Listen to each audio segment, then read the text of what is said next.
Students, this is chapter 4 of class 8 history book tribals, Dicus and the vision of a golden age। Tribals के बारे में पढ़ेंगे। Tribals आपको पता है वो जो आदिवासी जैसे होते हैं। डिकूज उनको कहते हैं जो लोग दूसरे देश से हमारे देश में आते हैं और हम पे शासन करने लगते हैं, अधिकार जमाने लगते हैं। और एक विज़न देखेंगे गोल्डन एज का, कैसा क्या था इसके बारे में आइए देखते हैं। तो यहाँ से स्टार्ट करते हैं कि इन 1895 a man named Birsa was seen roaming the forest. 1895 में एक आदमी था जिसका नाम बिरसा था। वह जंगलों में घूमते हुए देखा गया। और किस विलेज में? विलेज अब छोटा नागपुर के विलेज में देखा गया। छोटा नागपुर कहाँ है? झारखंड में है। People said he had miraculous power, मतलब कि लोगों का कहना था कि उसके पास एक दैविक शक्तियाँ हैं। He had cure all diseases, जो सभी बीमारियों को दूर कर सकता है और जो भी ग्रेन्स वगैरह अनाज वगैरह उनको दुगना कर सकता था। और जो बिरसा था वो खुद को एक भगवान बताता था, ठीक है, जिसे कि भगवान ने अपॉइंट किया है लोगों को परेशानियों से बचाने के लिए, स्लेवरी से मुक्त करने के लिए, मतलब कि डिकूज से। बताया ना, डिकूज मतलब आउटसाइडर होते हैं।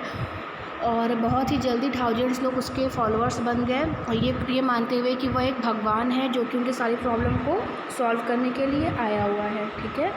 और जो बिरसा था वो बिरसा एक फैमिली में जो बॉर्न हुआ, जिस फैमिली में वो मुंडा नाम की फैमिली थी और एक ट्राइबल ग्रुप था जो कि छोटा नागपुर झारखंड में रहता था।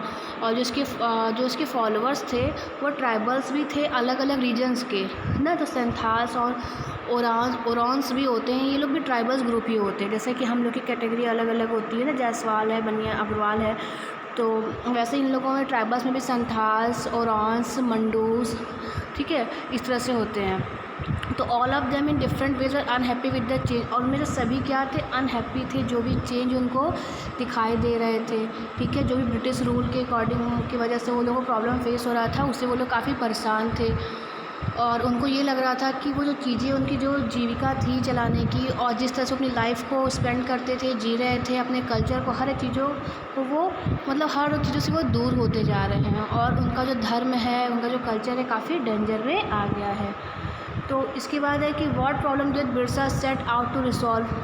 ऐसा क्या प्रॉब्लम था जो बिरसा को सॉल्व करना पड़ा? कैसे ये प्रॉब्लम आई? Who are the outsiders being referred as dikus. जो आउटसाइडर होते हैं, दूसरे देश से हमारे देश में आते हैं, जैसे ब्रिटिशर्स वगैरह थे, इन्हीं को डिकूज कहा जाता है।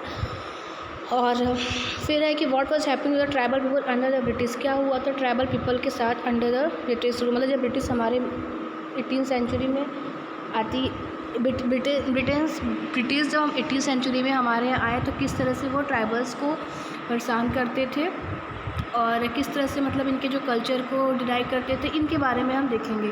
How did their life change, कैसे इनकी लाइफ चेंज हो गई। There are some of the questions you will read about in chapter. इस चैप्टर में हम लोग कुछ क्वेश्चंस के बारे में पढ़ेंगे।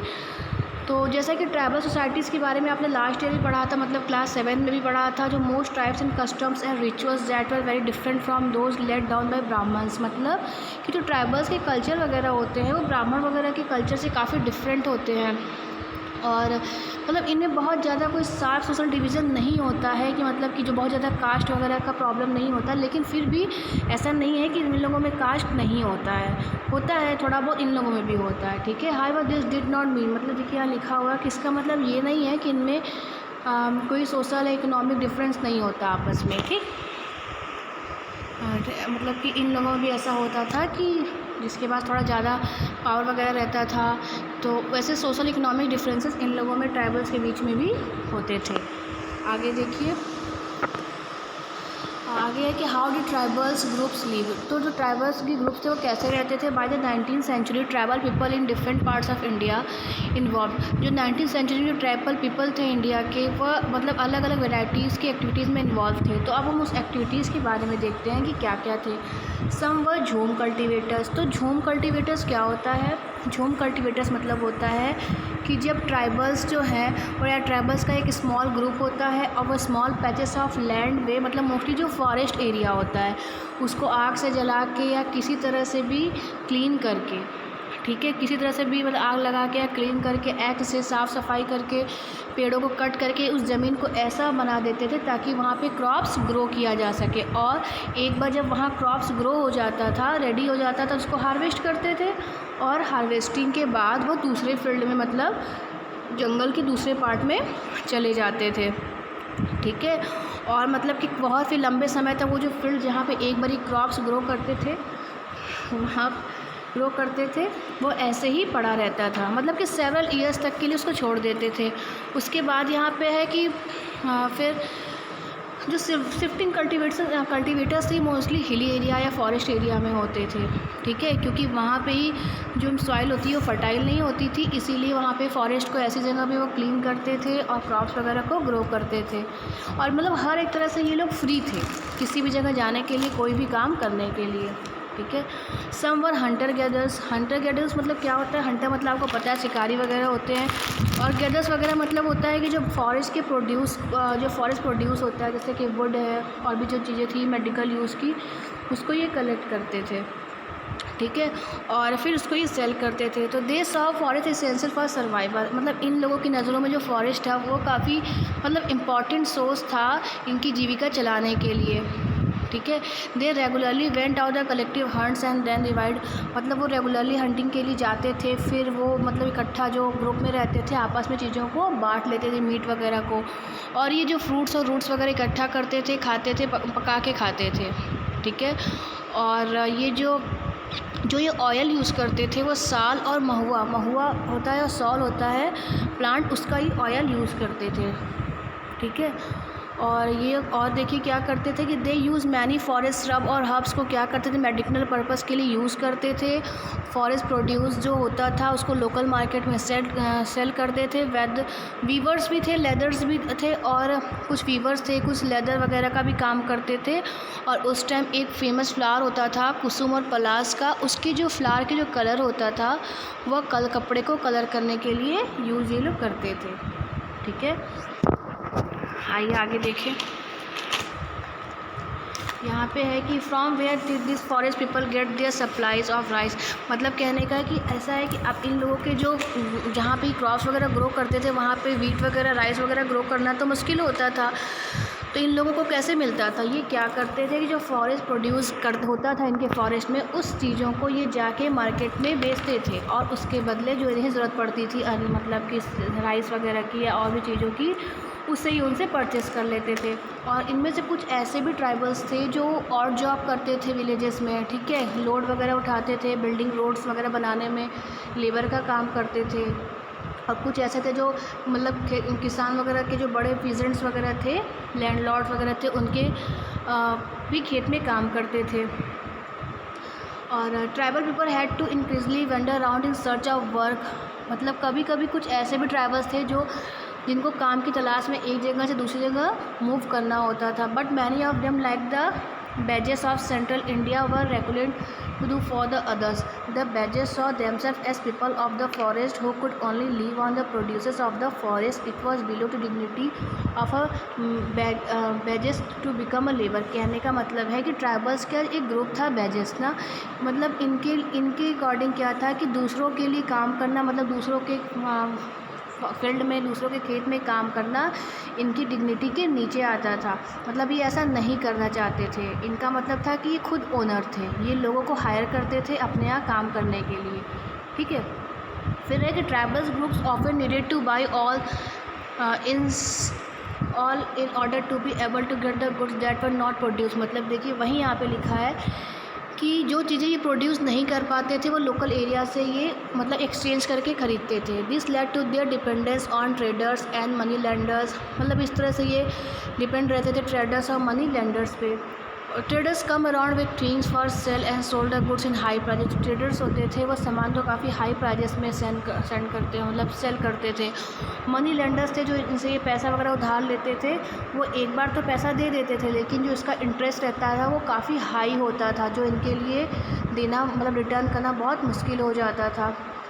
और therefore came to see the money lenders, और इस तरह से ये मनी लैंडर्स को, जो ट्रेडर्स को, ये इविल आउटसाइडर मानते थे, मतलब भूत या मतलब चुड़ैल या दुष्ट मानते थे। ठीक है। मिस्री मतलब इनका कहना था कि इनके सारे दुखों का कारण कौन है, मनी लैंडर्स और ट्रेडर्स हैं। यहाँ पे है कि सम हर्डेड एनिमल्स, तो many tribal groups lived bye herding and rearing animals, बहुत सारे जो एनिमल्स के ग्रुप थे वह रियरिंग और हर्डिंग एनिमल्स पे भी डिपेंड थे। They were pastoralists who move with their herds of cattle, मतलब कि जैसे कि नोमैड्स वगैरह होते हैं और ओबीडियंस होते हैं जो अपने एनिमल्स के साथ एक जगह दूसरी जगह मूव करते हैं ताकि उनके जो उनके कैटल्स होते हैं उनको भी प्रॉपर ग्रासलैंड मिल सके, ताकि वो उनको प्रॉपर उनका डाइट वगैरह के लिए यहाँ से वहाँ मूव करते थे।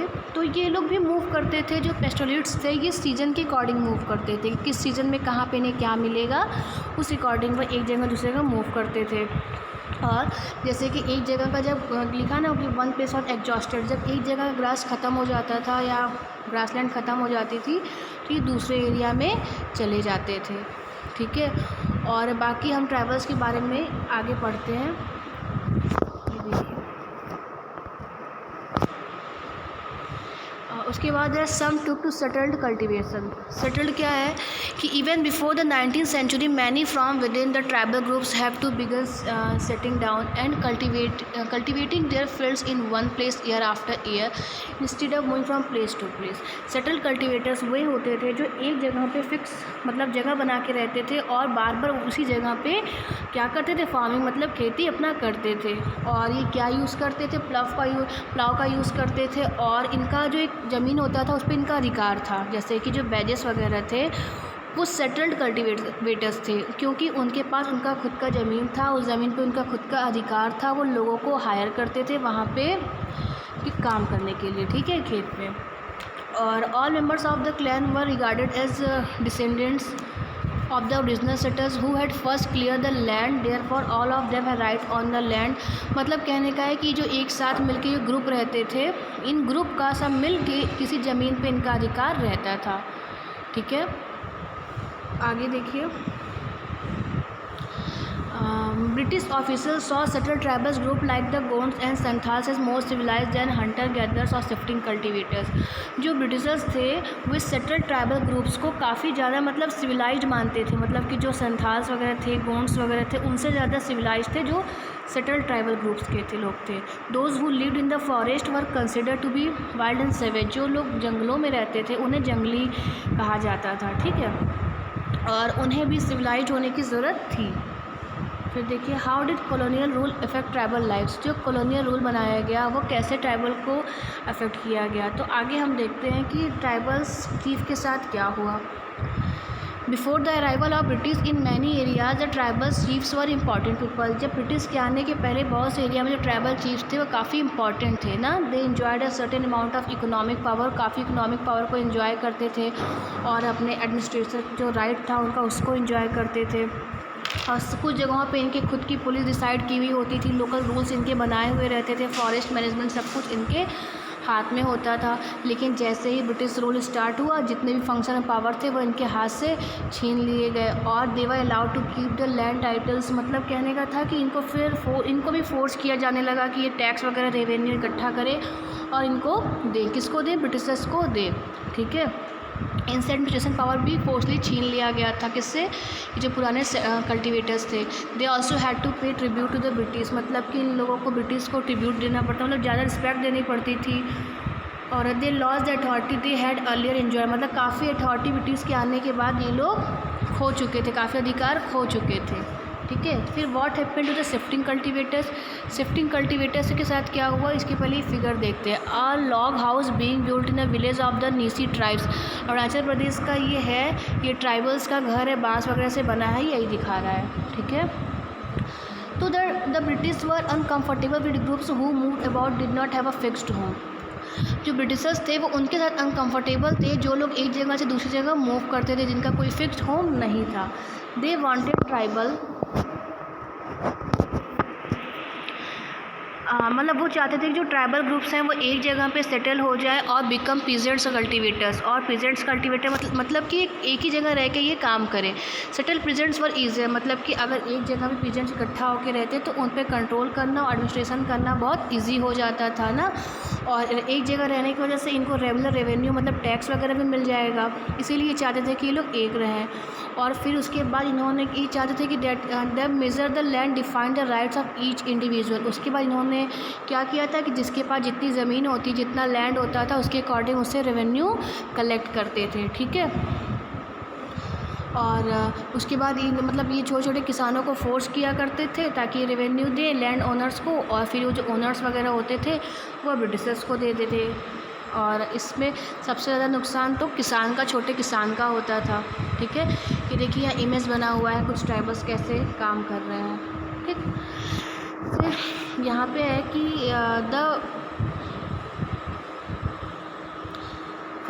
कि the British effort to settle jhum cultivators was not very successful. फिर ब्रिटिश ने देखा कि जो भी उन्होंने एफर्ट लगाया झूम कल्टिवेटर्स के लिए वो काफ़ी सक्सेसफुल नहीं था।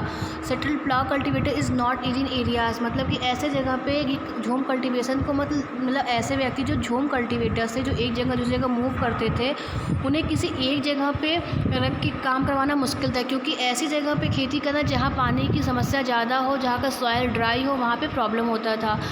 तो इस वजह से जो झूम कल्टिवेटर्स थे वो सबसे ज़्यादा सफ़र करते थे, ठीक है, क्योंकि इनको मतलब ज़बरदस्ती फोर्स करके एक जगह रखा तो ज़्यादा था, लेकिन जिस ज़मीन पे ये खेती वगैरह करते थे वो काफ़ी अच्छा अनाज नहीं करता था, इसलिए ये काफ़ी नॉर्थ ईस्ट में मूव करने लगे थे, ठीक है।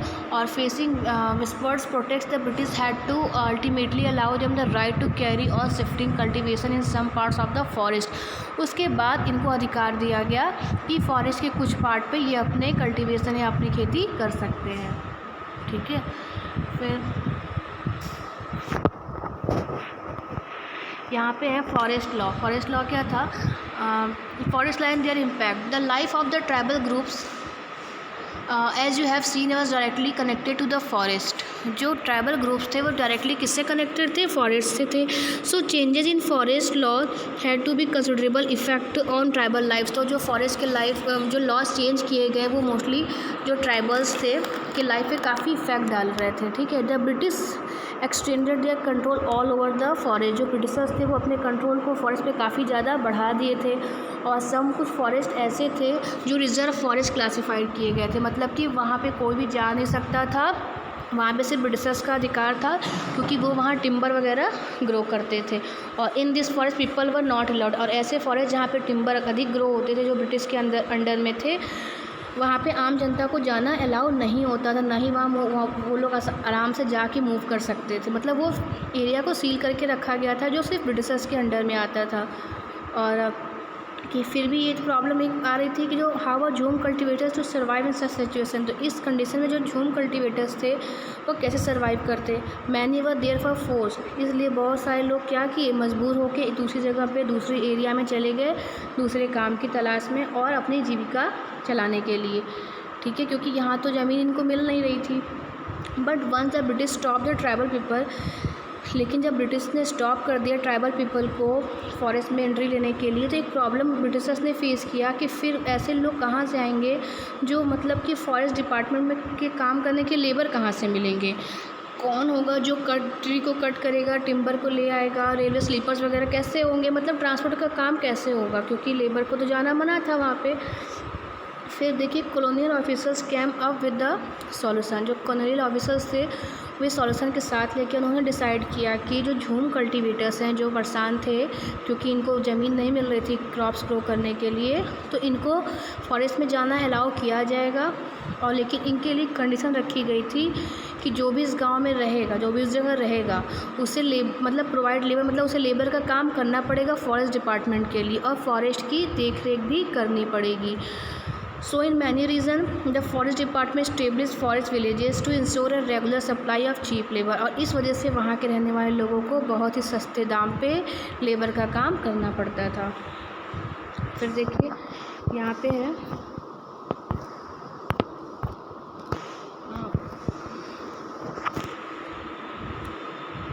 Many tribals group react against the colonial forest law. बहुत से जो ट्राइबल्स थे वह इस कॉलोनियल लॉ जो फॉरेस्ट लॉ बनाया गया था उसके काफ़ी अगेंस्ट थे। कुछ लोग इसको डिसोबे भी कर रहे थे, और इसी वजह से असम वगैरह में और जगहों पे, कई जगहों पे 1906 में 1930 में सत्याग्रह तरह के मतलब किसी तरह से मतलब आंदोलन काफ़ी किए गए, ठीक है। रेबेलियन मतलब होता है विद्रोह किया गया। द प्रॉब्लम विद ट्रेड के साथ क्या प्रॉब्लम था? During the 19th century, tribal groups found that traders and money lenders were coming into the forest more often, ठीक है, और wanting to buy forest produce, offering cash loans and asking them to work for wages. उसके बाद देखा कि 19th century में कि जो ट्रेडर्स और मनी लेंडर्स थे वो coming into the forest more often wanted to buy forest produce, मतलब कि वे लोग फॉरेस्ट प्रोड्यूस को ज़्यादा परचेस करना चाहते थे लो वेजेस पे, मतलब उसका पैसा वो कम देते थे। और they took tribal group some time to understand, मतलब कि ये समय ज़्यादा लग गया ट्राइबल को समझने में कि ये लोग इनका यूज़ कर रहे हैं, मतलब सामान तो ले रहे हैं लेकिन बाहर जाके काफ़ी महंगे दाम में बेच रहे हैं। Let us consider the case of the silk growers. In the 18th century में इंडियन सिल्क वॉज डिमांडेड। जो 18th सेंचुरी में जो इंडियन के सिल्क थे वो यूरोप के मार्केट में काफ़ी डिमांडेड हो गए थे। यहाँ की जो फाइन क्वालिटी थी सिल्क की वो काफ़ी मतलब काफ़ी वैल्यूड थी वहाँ पे यूरोप में, ठीक है। और इस वजह से यहाँ पे सस्ते दामों में ख़रीद के ईस्ट इंडिया जो कंपनी थी सस्ते दामों में खरीद के काफ़ी महंगे दामों में वहाँ पे जाके ये सेल करती थी। उसके बाद आगे देखिए the search for work. The plight of the tribals who had to go far away from their homes in search of work. जो ट्राइबल्स को अपने घर से दूर जाना पड़ता था काम की तलाश में, वो उनको बहुत बुरा लगता था क्योंकि लेट 19th सेंचुरी में tea plantation started coming up and mining become important industry.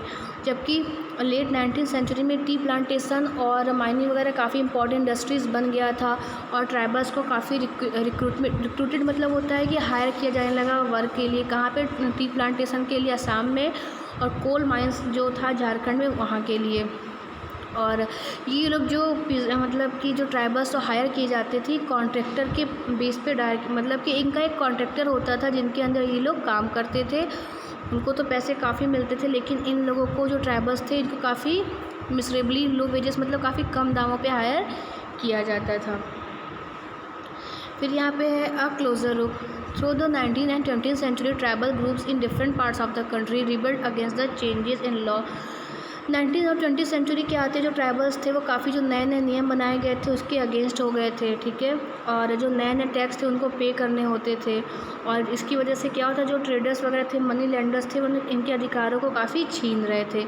इसीलिए जो संथाल्स वगैरह थे और जगहों पे रिबेलियन मतलब होता है विद्रोह करना, तो जगह जगहों पे महाराष्ट्र में और ये देखिए कई कई जगहों पे क्या होने लगा था, मूवमेंट होने लगा था। उसके बाद एक मूवमेंट के बारे में हम लोग पढ़ेंगे, बिरसा मूवमेंट। उसके बाद देखिए ये क्या है, तो बिरसा मुंडा एक व्यक्ति है, उसके बारे में हम लोग यहाँ पढ़ते हैं। ये लास्ट टॉपिक है इस चैप्टर का। तो बिरसा मुंडा कौन था? Birsa was born in the mid, जो बिरसा था वो मिड 1870 में उसके जन्म हुआ था। वह एक पुअर फादर का लड़का था जो कि फॉरेस्ट में ही चारों तरफ रहता था और सिप वगैरह उनके घर में थे, भेड़ उनको चलाता था और प्लेइंग द फ्लूट मतलब उसको बांसुरी बजाने आती थी, डांसिंग करता था, लोकल अखाड़ा वगैरह जो रहता था। और लेकिन वो फिर भी बहुत ही गरीब था। उसके फादर को एक जगह से दूसरी जगह मूव करना पड़ता था खाने की तलाश में, ठीक है। उसके बाद एज एन एडोलेसेंट मतलब कि जब वो जवान था या किशोर था तो उसने सुना था कि पहले जो मुंडा की जो लाइफ थी पास्ट में वो काफ़ी अच्छी थी, ठीक है, काफ़ी अच्छी थी। और उनके जो लीडर्स थे वो काफ़ी मतलब आग्रह किए थे लोगों से विद्रोह करने के लिए, मतलब कि अपने अधिकारों का जो उनके दमन हो रहा था उसके against. They talk of a golden age when the Mundas had been free of the operations of dikus, मतलब कि उसको बताया गया था, वो भी आपस में बात करते थे कि एक समय था जब गोल्डन एज था, उस समय क्या था कि हम डिकूज के जो मतलब दबाव है उनसे फ्री थे, मतलब हमारे पर जो ब्रिटिशर्स थे उनका कोई दबाव नहीं था, वो लोग यहाँ पे नहीं थे। And said there would be a time when the ancestral right of the community would be restored, और जहाँ पे जो पैतृक संपत्ति वगैरह थी उन पे भी उन लोगों का अधिकार था जो कि अब ब्रिटिशर्स के आने की वजह से उनसे छीन लिया गया था। और वे जो लोग थे मतलब कि जो बिरसा वगैरह थे ये अपने आप को क्या मानते थे कि ओरिजिनल सेटल्स हैं उस रीजन। सेटल्स मतलब होता है कि उस जगह के जो लोग जो उस जगह को स्टार्ट किए थे उस ज़मीन को, वहाँ के वो लोग पूर्वज हैं, मतलब कि उनके पूर्वज के ही वो लोग लड़के हैं या बच्चे हैं। तो और जो उनके पूर्वज थे वो बताया जाता है कि लैंड के लिए अपने काफ़ी लड़ाई वगैरह किए थे, मतलब मुल्क की लड़ाई किए थे अपनी ज़मीन को वापस पाने के लिए। तो काफ़ी स्टोरी सुना हुआ होता है। और उसके बाद है कि Birsa went to local missionary school. जो बिरसा था वो लोकल मिशनरी स्कूल में जाता था और वहाँ पे जो भी मिशनरीज़ थे उनकी बातों को सुनता था, उनके उपदेश को सुनता था और वो लोग उनको विश्वास भी दिलाते थे कि जो मुंडास वगैरह हैं इनको अपना किंगडम वापस मिल सकता है अगर ये लोग क्या हो जाए, अगर ये लोग क्रिश्चियंस बन जाएं, ठीक है, और बुरी आदतों को छोड़ दें। उसके बाद Birsa also spend some time in the company of a prominent Vaishnav preachers. मतलब उसके बाद जो ये बिरसा थे कुछ समय अपना वैष्णव प्रीचर मतलब उपदेश देने वाले जो रहते थे उनके साथ बिता। प्रीचर मतलब होता है उपदेश देने वाला व्यक्ति, तो वैष्णव जो था उपदेश देने वाला व्यक्ति उनके साथ काफ़ी टाइम भी स्पेंड किए थे और वह काफ़ी स्केर्ड मतलब कि धार्मिक जो धागा वगैरह होता था उन लोगों का उस समय वो पहनते थे और किसको इम्पोर्टेंस देने लगे थे, प्योरिटी और पीटी को, मतलब कि धर्म को, ठीक है। Birsa was deeply influenced by many of the ideas he came in touch with his growing up years. जैसे जैसे वो बढ़ता गया उसे नए नए चीज़ों का नए नए आइडियाज़ से वो इंट्रोड्यूस होता गया। हिज मोमेंट वॉज एम, उसने जो मोमेंट चलाया था बिरसा मोमेंट उसका सिर्फ इतना ही एम था कि रिफॉर्मिंग मतलब ट्राइबल की सोसाइटी में सुधार करना। He urge the Mundas to give up drinking liquor, मतलब कि उन्होंने मुंडास लोगों से जो और उनकी जाति के लोग थे उनसे फोर्स किया। अर्ज करना मतलब होता है आग्रह करना कि वो जो ड्रिंक करना वगैरह छोड़ दे, अपने गांव को साफ़ सुथरा रखे। और विच क्राफ्ट एंड सॉसरी मतलब होता है ये भूत प्रेत अंधविश्वास में विश्वास करना बंद कर दें, ठीक है। लेकिन हमें ये भी ध्यान देना चाहिए कि जो बिरसा था वो धीरे धीरे इन मिशनरीज़ के भी अगेंस्ट जा रहा था। क्यों? क्योंकि ये जो थे इनके जो कल्चर को ये डिस्ट्रॉय कर रहे थे, ठीक है। तो मतलब ये चाहते थे कि बस लोग क्रिश्चियंस बन जाएं और लोग अपने जो ओरिजिनल इनका जो कास्ट था ट्राइबल्स था ये इसको छोड़ दें। फिर है कि इन 1895 बिरसा अर्ज हिज फॉलोअर, बिरसा ने अपने फॉलोअर्स को अर्ज किया कि वो अपने ग्लोरियस पास्ट को फिर से स्टार्ट करें, मतलब किस तरह से लोग क्रॉप्स वगैरह ग्रो करते थे। और उन्होंने उसको गोल्डन एज के बारे में भी बताया था, सतयुग कहा जाता था जिसको, जो एज ऑफ जो सच्चाई का एज था। When Mundas lived a good life constructed embankments, tap natural springs, planted trees and, मतलब वो बता रहा है कि किस तरह से हम लोग पहले रहते थे, नेचुरल सराउंडिंग में रहते थे, खेती वगैरह करते थे, प्लांट्स फ्रूट्स वगैरह वेजिटेबल्स वगैरह ग्रो करते थे। They did not kill their brethren and their relatives, वो कभी भी अपने रिलेटिव्स को मारते नहीं थे। वे काफ़ी ऑनेस्ट मतलब होता है ईमानदार थे वो काफ़ी, ठीक है। Birsa also wanted people to once again work on their land. Birsa चाहता था, उसका मूवमेंट स्टार्ट करने का एक एम ये था कि मतलब कि जो ट्राइबल्स थे उनके जीवन में सुधार किया जा सके, उनको अपना ज़मीन उनका लैंड उनको वापस दिया जा सके, ठीक है। और वॉट वरिड, जो ब्रिटिश ऑफिसर जो सबसे ज़्यादा अगर परेशान थे किसी चीज़ से तो वह था कि जो बिरसा था उसका जो मूवमेंट था वो काफ़ी फैलता जा रहा था। अब कुछ मिशनरीज और मनी लैंडर्स ऐसे भी थे जो उसको सपोर्ट कर रहे थे, ठीक है। तो इससे क्या होगा, the movement identified all this forces आज कॉज ऑफ द मिस्री and the Mundas was suffering. लेकिन उनको ये कहने का मतलब था कि जो मूवमेंट चलाए जा रहे हैं उससे जो ये मुंडास वगैरह है इनकी प्रॉब्लम काफ़ी सॉल्व हो जाएगी, मतलब ये काफ़ी एकजुट होकर ब्रिटिशर्स के अगेंस्ट खड़े हो गए थे। और कुछ मिशनरीज और मनी लैंडर्स थे जो इनकी हेल्प कर रहे थे। The land policies of British were destroying their traditional land system. Hindu landlords and money lenders were taking over their land and missionaries were criticizing their traditional culture. मतलब कि मुंडास लोगों का मानना था कि जो मिशनरीज और हिंदू हैं और ब्रिटिशर्स हैं ये इनके ट्रेडिशनल कल्चर को काफ़ी क्या कर रहे हैं, क्रिटिसाइज़ कर रहे हैं। इसलिए जो बिरसा था वो इन लोगों के भी अगेंस्ट जाने लगा था। As the movement spread the British officer decided to act. जैसे ही इसका मोमेंट बढ़ा तो ब्रिटिश ऑफिसर ने क्या डिसाइड किया कि बिरसा को अरेस्ट कर लेंगे। तो 1895 में बिरसा को ये लोग अरेस्ट कर दिए थे और 2 सालों के लिए इन्हें जेल भेज दिए थे। वैन बिरसा वॉज रिलीज, जब बिरसा जेल से छूटे 1897 में ये वापस आए अपने गांव में और फिर से इनको लोगों का सपोर्ट मिला, ठीक है। और फिर इन्होंने कहा कि जो रावण है, डिकूज एंड यूरोपियंस है, इनको हमने अपने देश से अपने किंगडम से भगाना है और वापस हमें अपनी ज़मीन को अपने कल्चर को वापस लेके आना है। उसके बाद ये लोग पुलिस स्टेशन वगैरह पे, चर्च पे, हर जगहों पे अटैक करने लगे थे, ठीक है। और इन्होंने वाइट फ्लैग बना के रखा था जो कि सिंबल था किसका, बिरसा राज का। फिर 1900 में क्या हुआ कि बिरसा को कॉलरा हो गया था, तो कॉलरा से इनकी डेथ हो गई थी। लेकिन फिर भी मोमेंट अभी ठंडा नहीं पड़ा था, मोमेंट अभी इनका बहुत तेज़ी से आगे बढ़ रहा था। और पहला रीज़न ये था कि मतलब इनके ना रहने के बाद भी 2 चीज़ें जो चेंज हो गई थी कि इन लोगों ने जो कॉलोनियल गवर्नमेंट था उनके बनाए हुए लॉज को चेंज कर दिया था, ताकि मतलब हर एक व्यक्ति कहीं भी जाके अपना मतलब किसान जो थे वो खेती वगैरह कर सकते थे।